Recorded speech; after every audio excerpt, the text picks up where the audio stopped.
My parents announced they were moving in with me temporarily after selling their house to fund my sister's new business, fully expecting me to support them forever. What they didn't know was that I had already signed a lease on a tiny studio apartment, and I was moving out the very next day. You ever have that gut feeling, that slow, creeping dread, that one day the person you love most will shatter your world? For me, that day came not with a bang, but with a whimper, a quiet, sickening realization over my mom's mediocre pot roast. My name's Chloe, and for 33 years, I've been the family's rock. The responsible one. The one who'd smile and nod while my younger sister, Alyssa, drained every last resource from us like some kind of sparkly vampire in designer clothes. So, when Mom, beaming, announced, "We have wonderful news," I knew it. That same weak smile on Dad's face? Oh, I knew that too. It was the exact same look he had when Alyssa convinced them to cash out their retirement for her revolutionary organic smoothie franchise that lasted all of 6 months. I stabbed a potato hard. "Let me guess," I said, trying to keep my voice even. "Alyssa's starting another business." Alyssa practically vibrated in her seat. "A luxury spa concept, Chloe. Cutting-edge treatments, celebrity clientele." But then Mom chimed in, eyes practically sparkling. "That's not even the best part. We've decided to sell the house to help with the startup costs." The potato turned to ash in my mouth. "You're selling the house? The house you've lived in for 30 years. "Well, yes, but it's temporary." Mom waved it off. "Once the spa takes off." "If," I corrected, automatically. "Don't be negative," she snapped. "Anyway, we've worked it all out. We'll stay with you for a month or two. Your apartment has that spare room, the one you use as an office." I just nodded, my brain tuning out the rest of her logistical nightmare. All I could see were flashes of the past, my college fund, borrowed for Alyssa's first failed boutique. My graduation dinner, canceled because Alyssa had a networking emergency. The time I needed a co-signer for my first apartment, and they couldn't help because their credit was maxed out on her juice bar venture. "Chloe?" Alyssa's voice cut through my haze. "You're being weird. Aren't you excited?" I plastered on my best fake smile. "Of course. When's the move-in date?" 2 weeks from Saturday, Dad mumbled, the first words he'd spoken all evening. "Perfect," I said, taking a long sip of wine to hide my true expression. "That gives me time to clear out the spare room." "Oh, you bet it did." That night, driving home, I called Eleanor. "They did what?" My best friend's voice screeched. "Sold their house for Alyssa's spa fantasy. And they're moving in with me. Please tell me you're not actually letting this happen." A smile spread across my face in the darkness. "Remember that studio apartment I looked at last month? Art Deco building?" "Yeah. I signed the lease 2 weeks ago. I move in next Saturday." Eleanor's laugh was pure joy. "You brilliant bitch. You knew this was coming." Alyssa's been hinting about her big idea for months. And Mom and Dad always follow the same pattern. They throw good money after bad, then expect me to catch them when they fall. I pulled into my parking spot, killing the engine.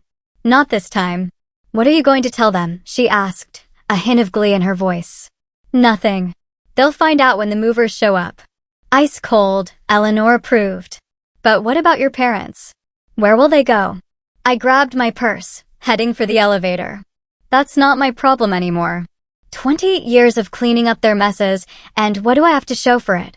A collection of world's best sister, mugs, and an ulcer.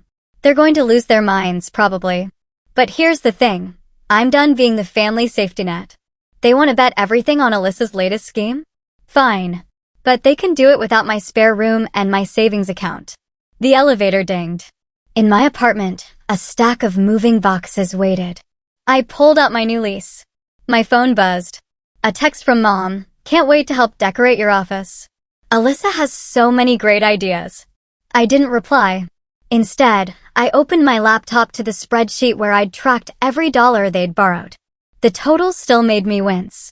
But soon, it wouldn't matter. Then, my phone buzzed again. This time, Preston, my ex, "Hey, we need to talk about Alyssa's new business. There's something you should know." I closed my eyes, letting out a long breath. Of course, Preston was involved. Because this family drama needed one more complicated, slimy layer. But that was tomorrow's problem. Tonight, I had packing to do. You're seriously not going to tell them until moving day? Eleanor perched on my kitchen counter, watching me wrap dishes. That's deliciously petty. I love it. I prefer to think of it as strategic, I said, carefully placing a wrapped mug in a box. The moment they know I'm leaving, Mom will launch into full emotional warfare. I can't deal with a week of guilt trips and tears. Speaking of warfare, what did Preston want? I paused, newspaper crackling. I haven't called him back yet. Chloe. Eleanor's voice had that warning tone she used when I was avoiding something important. If your sleazy ex is involved in Alyssa's business, you need to know what's going on. I know. I reached for another mug, ironically one of those world's best sister ones Alyssa gave me last Christmas. It's just, every time I think about calling him, I remember walking in on him with that bartender. The one from Alyssa's failed tapas restaurant? The very same. I wrapped the mug with perhaps more force than necessary. You know what's funny? When I caught them, he actually tried to blame me. Said I was too focused on work and never spontaneous enough. Translation: you had a real job and wouldn't fund his wannabe DJ career, Eleanor snorted. My phone buzzed. Mom again. Honey, Alyssa and I are thinking of painting the spare room sage green. It'll be so zen. Eleanor read over my shoulder. The audacity. They're redecorating your apartment before they even move in. Classic Mom and Alyssa, I said, filling another box. Remember my college graduation party? The one that somehow turned into Alyssa's engagement party? Even though everyone knew that guy was a con artist. Dad tried to warn them, but I trailed off, remembering how Mom had shut him down. That's when I first realized it. It wasn't just about favoring Alyssa. It was about enabling her. And Dad just gave up trying to stop it. My phone rang. Preston's name. Eleanor raised an eyebrow. Moment of truth. I answered on speaker. What do you want, Preston? Chloe, thank God. His voice had that fake casual tone I remembered too well. Listen, about Alyssa's spa business. Let me guess, you're involved somehow. I may have helped her secure some investors. Eleanor made a disgusted face. I shared the sentiment. And now you're having second thoughts? I prompted. Look, I know how this sounds, but... He lowered his voice. The numbers don't add up. The business plan she showed your parents, it's different from the one she showed the other investors. I sat down hard on my couch. Different how? I can't say more over the phone. Can we meet? No. The word came out sharp and final. Whatever's going on with Alyssa's business, I'm not getting involved. Your parents invested everything they have, and that was their choice. I could practically feel Eleanor's approving nod. If you're worried about fraud, call the authorities. I'm done cleaning up Alyssa's messes. I hung up before he could respond. Eleanor hopped off the counter. Okay, that was intense. What are you thinking? I walked to my window, looking out at the city lights. I'm thinking that for the first time in my life, I'm going to let things fall apart without trying to fix them. Good, Eleanor said, starting to pack again, her movements precise. Let them deal with their own chaos for once. My phone buzzed. Alyssa this time. OMG, sis, wait till you see my vision board for the office. P.S. Can I borrow your printer? Need to run off some investor packets. I showed Eleanor the message. You know what the worst part is? I asked, a lump forming in my throat. Deep down, I still love them. Even knowing how they've treated me, even knowing what's probably coming, some part of me still wants to protect them. That's because you're a good person, Eleanor said firmly. But being good doesn't mean being a doormat. Sometimes the kindest thing you can do is let people face the consequences of their actions. I picked up the world's best sister mug. Instead of a box, I dropped it into the trash. The ceramic shattered with a satisfying crunch. 9 days, I said, more to myself. 9 days, and I'm free. Free to live your own life, Eleanor agreed. Free to spend your money on yourself. Free to. My phone rang again. Mom's number. I declined the call, turning back to packing. Whatever crisis they were cooking up, whatever scheme was about to implode, it wasn't my problem anymore. For the first time in my adult life, I was choosing myself. And it felt terrifying and wonderful and absolutely right. The movers arrived at 7 a.m. sharp. I was already dressed, coffee growing cold as I watched the minutes tick by. At 7:03, Right on schedule, my phone exploded. Chloe, there are moving trucks outside your building. What's going on? Mom's voice was shrill, laced with panic. Exactly what it looks like, Mom, I said, keeping my voice calm, almost detached. I'm moving. Moving? But we're supposed to, she broke off as my doorbell rang. I opened the door. It wasn't just the movers. My entire family stood there. Mom, red-faced and still in her robe. Dad, looking like he'd aged 10 years overnight. And Alyssa, clutching a vision board, an expression of pure, unadulterated betrayal on her face. Let the movers through, please, I said, stepping aside. This is ridiculous. Alyssa snapped. You can't move. I already ordered the desk for my office. Your office. I raised an eyebrow as the movers efficiently boxed up my pre-packed items. You mean my spare room in my apartment? The one I pay for? But Mom and Dad need, I turned to my parents, my voice firm. You made your choice. You chose to sell your house, to invest in another of Alyssa's schemes. That's your right. But you don't get to volunteer my space as your backup plan. How can you be so selfish? Mom's voice cracked, full of manufactured hurt. We're your family. Funny, I said, the words finally pouring out. I've been your family for 33 years, but that didn't stop you from taking my college fund or canceling my graduation dinner. That was different. Alyssa interrupted, predictably. Those were investments in our future. No, I corrected her. Those were investments in your future at my expense. Every single time. Dad finally spoke, his voice quiet, almost a whisper.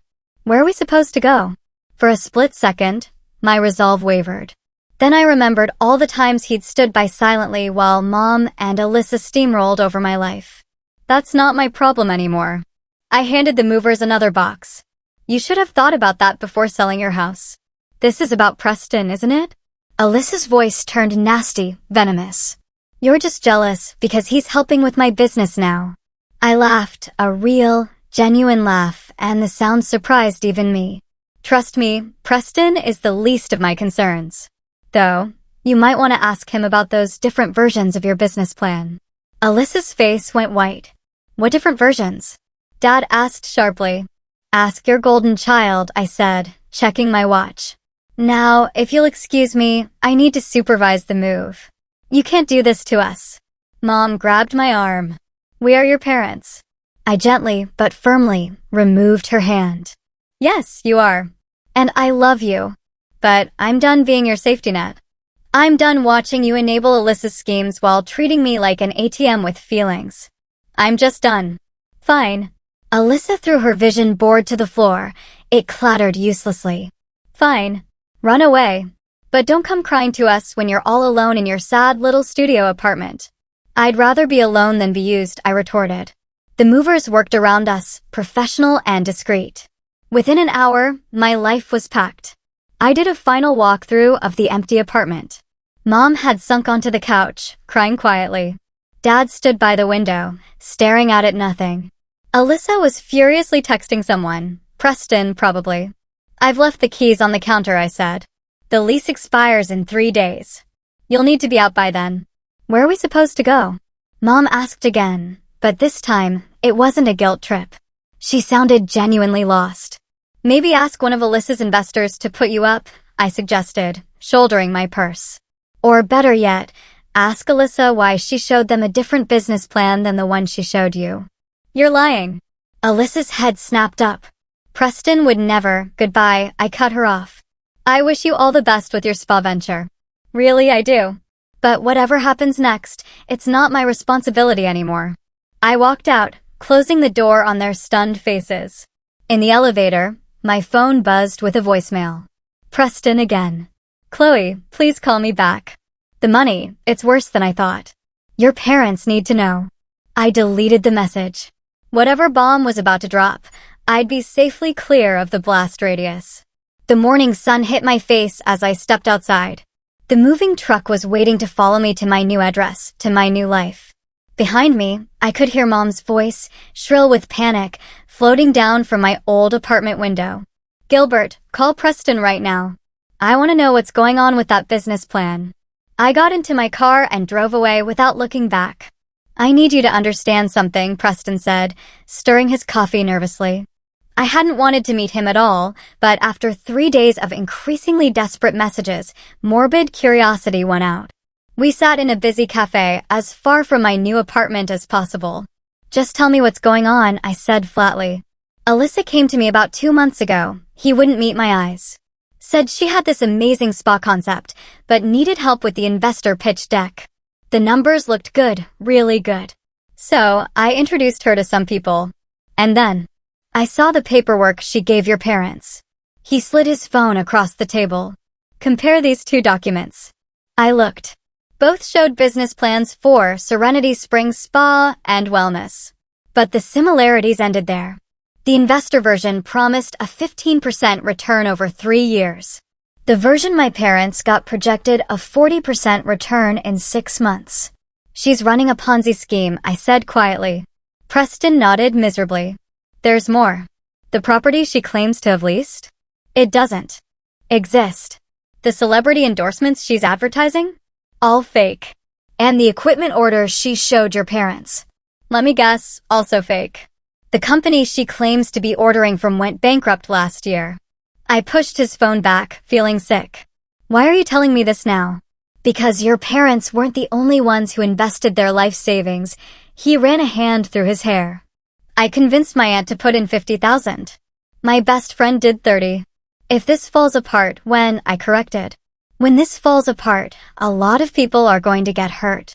And you want me to what? Fix it? Save everyone. I laughed bitterly. That's not my job anymore. I stood up. Your parents made their choice, Preston. Just like you made yours when you decided to help Alyssa scam people. I didn't know. But you knew something wasn't right, and you still helped her. I paused. By the way, how much is she paying you to bring in investors? His silence was answer enough. Outside the cafe, I pulled up the public records database on my phone, a perk of my job in financial analysis. 20 minutes of searching confirmed everything Preston said. And worse. My phone buzzed with a text from Eleanor. You need to see this. She'd sent a link to a local business news website. The headline made my stomach drop. Local investor sues wellness startup for fraud. I clicked. The investor, Vince Dixon, had put money into one of Alyssa's previous ventures, the organic smoothie franchise. He was alleging a pattern of fraudulent behavior and seeking to freeze her assets. My phone rang. Mom. Have you seen the news? She demanded, without preamble.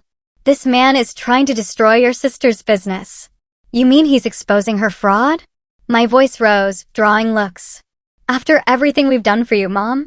Everything you've done for me? Like taking my college fund or expecting me to house you after you gave away your home for another scam. It's not a scam. Alyssa showed us the paperwork. Which version? I cut in. The one promising 40% returns in 6 months, or the one she showed other investors, promising 15% over 3 years? Silence. Mom, my voice softened despite myself. Did you even read the documents before you signed them? Your father handled that part. Call Preston, I said. Ask him about the equipment orders. Ask him about the property lease. Ask him. She hung up. I stared at my phone, then opened my banking app. My parents' retirement fund, the money they'd pulled out for Alyssa's spa, would have hit her account by now. If I reported the fraud quickly enough, maybe some of it could be recovered. No, I said aloud, closing the app. Not my circus. Not my monkeys. Another text from Eleanor. Holy shit, there's more. This Dixon guy is claiming she did the same thing in 3 other cities under different business names. I started walking, no particular destination in mind. 3 other cities. 3 other groups of investors. How long had Alyssa been doing this? My phone buzzed again. An unknown number. Is this Chloe? A man's voice asked. This is Vince Dixon. We need to talk about your sister. I stopped. I'm not involved in her businesses. No, but you might be the only honest person in your family, and I have information you need to hear. I thought about Preston's guilty face, about Mom's willful blindness, about all the times I'd watched Alyssa charm her way out of consequences. I'm listening, I said. Vince Dixon's office looked exactly like you'd expect for someone who'd lost $500,000 to my sister. Expensive, but sparse. like he'd had to sell most of the furniture. Your sister's real name isn't even Alyssa, he said, sliding a folder across his desk. Not legally, anyway. She changed it 5 years ago. I opened the folder. Documents spilled out. Court records, business licenses, newspaper clippings, all showing different versions of my sister under different names running different scams. Jessica in Seattle, Marina in Portland, Sophia in San Diego. Vince ticked them off on his fingers. Always the same pattern, always targeting family money first, then outside investors. That's impossible, I said, my voice wavering. She was living at home. We would have known. Really? Where was she during those business trips she took? Those entrepreneur conferences that lasted weeks. My phone buzzed. Mom, again. Your father can't reach his investment advisor. Please call us back. I ignored it. Why are you showing me this? I asked Vince. Because in every city, the pattern ends the same way. She disappears with the money, leaving her family to deal with the fallout. He leaned forward. And I think she's about to do it again. Another buzz. An unknown number. Cease and desist notice. You are hereby ordered to stop making false statements about Serenity Springs Spa and Wellness. I showed Vince the message. He smiled grimly. Right on schedule. She's laying groundwork to discredit you before you can expose her. I wasn't planning to expose anything, I protested. I just want it out. But you know too much now. Preston talked to you, didn't he? About the different business plans. I nodded. Check your email. There it was. A message from Alyssa's lawyer, threatening legal action for malicious interference. She's trying to silence you, Vince said, which means you're close to something she doesn't want found. My phone rang again. Dad, this time. The bank won't let us access our accounts, he said, his voice sounding old, defeated. Something about a fraud alert. Where are you staying? I asked despite myself. Your mother's sister took us in temporarily. He paused. Alyssa's not answering her phone. Of course, she wasn't. Dad, I need you to listen carefully. Go to the police. Report the fraud. Do it now. I can't do that to your sister. He sounded horrified. She made a few mistakes, but a few mistakes? I exploded. Dad, she's done this before. In other cities, under other names. She's not just failing at business. She's deliberately scamming people. Silence. How do you know this? I'm looking at the proof right now. Police reports, court documents. He hung up. Vince was watching me with something like pity. They won't believe you. They never do until it's too late. So, why tell me at all? Because sometimes the only way to stop someone like your sister is to let them fall completely. And you seem like the only one strong enough to let that happen. My phone buzzed with another text. Eleanor, your sister just posted on Instagram about expanding to 3 new locations. Comments are full of people asking how to invest. I looked back at the documents on Vince's desk, at all those other families, other investors, other lives my sister had ruined. What do you need from me? I asked. Just the truth. Your statement about what you've witnessed over the years, the pattern of behavior, the financial manipulation of your parents. They'll never forgive me. Maybe not, he agreed. But you might save them from something worse. My phone buzzed one final time. A message from Alyssa herself. Back off, sis. You have no idea what you're dealing with. I stared at the threat, feeling something cold and certain settle in my chest. She was right. I hadn't known what I was dealing with, but now I did. Okay, I told Vince. Where do I sign? He pulled out a legal pad. Start from the beginning and don't leave anything out. I took a deep breath and began to write. The college fund, the graduation dinner, the constant loans that were never repaid, each small betrayal I'd excused, each red flag I'd ignored. Outside Vince's window, storm clouds were gathering. Appropriate, I thought, for the hurricane that was about to hit my family. But this time, I wouldn't be there to help them weather it. This time, I'd be the one bringing the storm. The hotel lobby was exactly the kind of place Alyssa would choose, all gleaming marble and pretension. I spotted her at the check-in desk, designer luggage at her feet, arguing with the clerk. What do you mean my card was declined? She demanded. Try it again. I walked up behind her, phone recording in my pocket. Going somewhere, Alyssa? She spun around, her face shifting from shock to anger to her practiced sister smile in seconds. Chloe, I was just booking a flight to Buenos Aires. I glanced at the passport on the counter. Or should I call you Marina like they did in Portland? The smile vanished. You've been talking to Vince and Preston and the FBI agent who's very interested in your pattern of interstate fraud. The clerk cleared his throat. Should I call security? That won't be necessary, Alyssa said smoothly. My sister and I just need to have a private conversation. She grabbed her luggage and stalked toward a quiet corner. I followed, making sure my phone was still recording. Whatever you think you know, she hissed, you don't understand. I understand perfectly, I retorted. This was never about building a business. It was about building a convincing enough lie to steal people's money. They invested willingly, based on fake documents and lies. I stepped closer. Did you ever intend to open the spa, or was that just another fiction, like the equipment orders and the celebrity endorsements? Something shifted in her eyes, the mask finally slipping to reveal something colder, truly chilling underneath. You want the truth? She laughed, ugly and sharp. Fine. No, I was never going to open that stupid spa. Just like I was never going to run that smoothie franchise, or that boutique, or any of it. Why? Because this is easier. Her voice dripped with resentment. Do you know how exhausting it is watching you be the responsible one? Perfect Chloe with her real job and her boring life. While you were out destroying people's lives. They destroyed themselves, she scoffed. All those greedy investors thinking they'd get rich quick. Mom and Dad throwing money at every scheme because they couldn't admit their precious baby girl was a fraud. They gave you everything, I said quietly. Their savings, their house, and they'll give me more once this blows over. They always do, she smirked, a cruel glint in her eyes. They'll probably blame you for trying to ruin my life. Poor, jealous Chloe, always competing with her successful sister. I pulled out my phone, stopping the recording. Wanna bet? The color drained from her face. You wouldn't. I already did. Vince's lawyers have a copy. So does the FBI. And in about 30 seconds, so will Mom and Dad. She lunged for my phone. I stepped back, hitting send on the email I'd queued up. You bitch. She swung her designer purse at my head. I ducked, and the movement sent papers spilling across the marble floor, fake IDs, multiple passports, a stack of cash. The hotel security guard, who'd been watching, finally moved in. Is there a problem here? No problem, I said calmly. My sister was just leaving. Though you might want to call the police, I believe they're looking for her.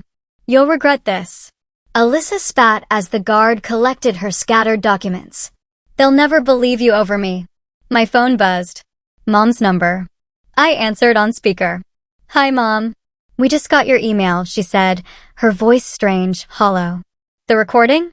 I can explain. Alyssa called out. That's your voice, Dad said. He must have been on the line too.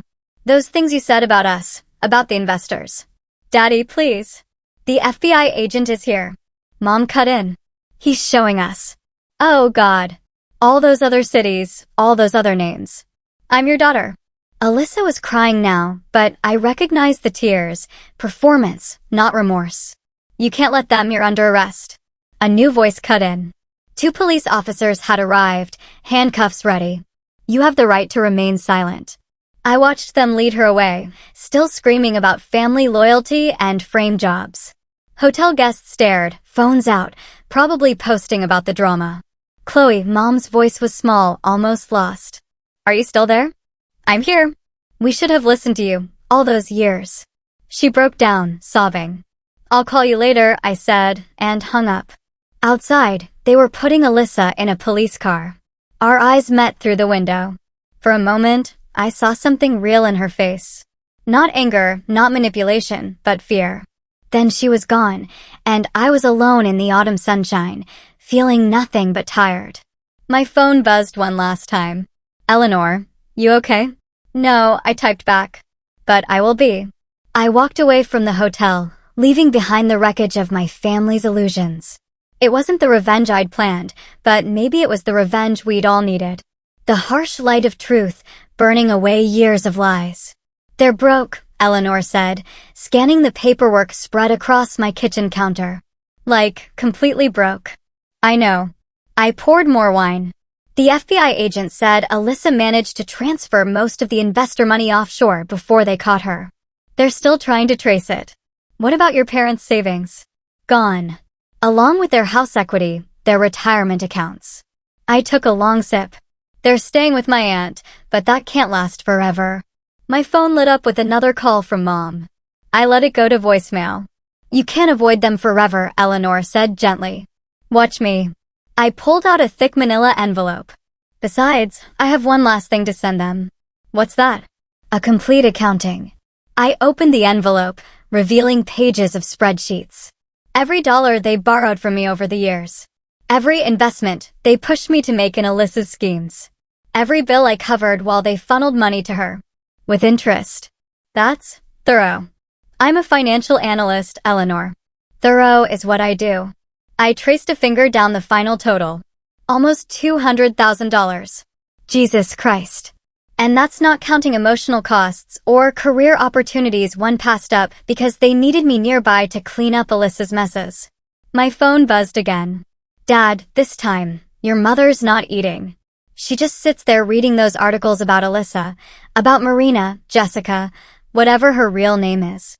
Please call us. I deleted the message. You know what the worst part is? I told Eleanor. Part of me still feels guilty. Like I'm the bad daughter for not rushing in to save them again. That's because they programmed you to feel responsible for their choices, Eleanor said, topping off our wines. But you're not responsible. You never were. My doorbell rang. I tensed, but it was just the courier I'd arranged. Sign here, he said, handing me a tablet. I signed, then gave him the manila envelope. Delivery confirmation required.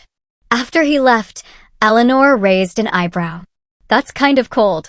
So was taking my college fund. I checked my phone, 3 more missed calls. Besides, they need to understand what their choices cost. Not just them, but me. 2 hours later, Mom called again. This time, I answered. $200,000, she was crying. How could it be so much? You tell me, Mom. You're the ones who kept asking for it. We were trying to help your sister. No, I cut her off. You were enabling a con artist and making me pay for it. We'll pay you back, Dad said. He must have been on speaker. With what money? The money Alyssa stole? The house you sold? I took a deep breath. I didn't send that accounting to demand repayment. I sent it so you'd understand why I'm done. Done. Mom's voice cracked. What do you mean, done? I mean, I'm not bailing you out this time. I'm not offering my spare room, or my savings, or my emotional energy. I'm just done. But we're your parents. Yes, you are. And I love you. I felt tears starting, but kept my voice steady. But love isn't a blank check. It's not an excuse for what you did to me, or what you let Alyssa do to others. Silence. The FBI wants us to testify, Dad said finally. Against our own daughter. She's not just your daughter. She's a criminal who hurt people. Lots of people. I wiped my eyes. And she'll keep hurting people if someone doesn't stop her. How did we not see it? Mom whispered all those years. Because you didn't want to see it and I couldn't make you. My phone buzzed with a text. A news alert. Spa scam suspect escapes custody during transport. I wasn't even surprised. I have to go, I told my parents. The police will probably want to talk to you again soon. Chloe, wait. I hung up and showed Eleanor the alert. Well, shit, she said. Think she'll try to contact them? Probably. She knows they're her weak spot. I pulled up my email and started composing a message to the FBI agent. But this time, they'll have to choose. Help her hide, or help catch her. I hit send on the email, then poured the last of the wine. And if they choose wrong, then that's their choice and their consequences. I raised my glass. To being done. Eleanor clinked her glass against mine. To being free. My phone buzzed one final time. A text from an unknown number. You should have minded your own business, sis. I blocked the number without replying. Whatever came next, it wasn't my problem anymore. I was finally, truly done. The morning sun streamed through my studio apartment windows as I sipped my coffee, enjoying the silence. No crisis calls, no family drama, just peace. My phone buzzed. Eleanor's daily check-in. Still alive. Still alive, I texted back. Still free. The news had been full of Alyssa's escape, but I'd stopped following it. My parents had chosen to cooperate with the FBI this time, finally understanding what their daughter really was. Last I heard, they were staying in a witness protection program until she was caught. My doorbell rang. A courier with a thick envelope. "Sign here," he said. Inside was a letter from Vince's law firm. They'd recovered some of the stolen funds. Not much, but enough to start paying back investors. And since I'd helped break the case, they were offering me a consulting position, helping other families spot similar investment scams. My phone rang. Eleanor. "Have you seen the Reddit post?" she asked without preamble. "What Reddit post?" "Someone shared your story. The whole thing. From the family dynamics to the fraud. It's gone viral. People are calling it the Golden Child Con. I opened Reddit on my laptop. There it was. Thousands of comments, hundreds of awards. People sharing similar stories of family enablers, of siblings who could do no wrong, of parents who sacrificed everything for the wrong child. "Check the top comment," Eleanor said. I scrolled up. The comment was from someone claiming to be another of Alyssa's victims from Portland when she was Marina. "She didn't just steal my money," the comment read. "She stole my identity." My whole life story became her backstory for the next con. But her sister helped me get justice. Now I'm helping others spot the signs. More comments followed, each telling similar stories. A pattern emerged, not just of Alyssa's cons, but of the twisted family dynamics that made them possible. My doorbell rang again. This time, it was Preston. "Before you slam the door," he said quickly, "I'm here to make things right." I crossed my arms. "How?" "I've been working with the FBI, tracking the money trail. We found something." He handed me a USB drive. Account numbers, passwords, everything she stole, hidden in offshore accounts. "Why give this to me?" "Because you were right about everything." He shoved his hands in his pockets. "And because my aunt lost her house because of me. Because I helped Alyssa hurt people." I took the drive. "I'll give it to Vince's lawyers." "There's something else." Preston pulled out his phone.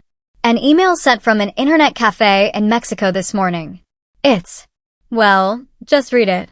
The email was from Alyssa. "Tell my family I'm sorry, not for the cons, those were beautiful, but for making it so obvious.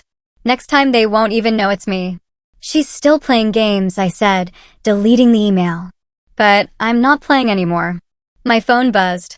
A text from Dad. "The FBI found her. It's over." Then from Mom. "We're coming home next week. Can we talk?" I stared at the messages, feeling the weight of expectation. They wanted forgiveness, reconciliation, a return to normal. But normal was what got us here. "No," I typed back. "I'm not ready. Maybe someday, but not now." "I understand," Dad replied. "We love you." This time, the words didn't feel like a manipulation. They felt like goodbye. Preston was still hovering in my doorway. "What are you going to do now?" "Live my life," I gestured to Vince's letter. "Help other families avoid what happened to mine. Write my own story." I started closing the door. And Alyssa is not my problem. Neither are you. After he left, I opened my laptop again. The Reddit thread had grown, becoming a support group for people sharing their own stories. "You should post your side," Eleanor texted. "Help people understand they're not alone." I looked around my peaceful studio, at the life I'd built for myself, free from chaos and manipulation, at the future stretching out before me, unlimited by others' expectations. "Maybe I will," I replied. "But first, I'm going to enjoy the silence." My phone buzzed one last time. An email from an anonymous account. "Your story helped me leave my toxic family." "Thank you." I smiled, feeling something settle in my chest. Not peace exactly. Not forgiveness, but understanding. Sometimes the happiest ending isn't riding off into the sunset. Sometimes it's simply walking away, head held high, into a future you choose for yourself. I opened a new document and started typing. I always knew the other shoe would drop, but I didn't expect it to happen over Mom's mediocre pot roast. The story wasn't over, but this time, I was writing it for myself.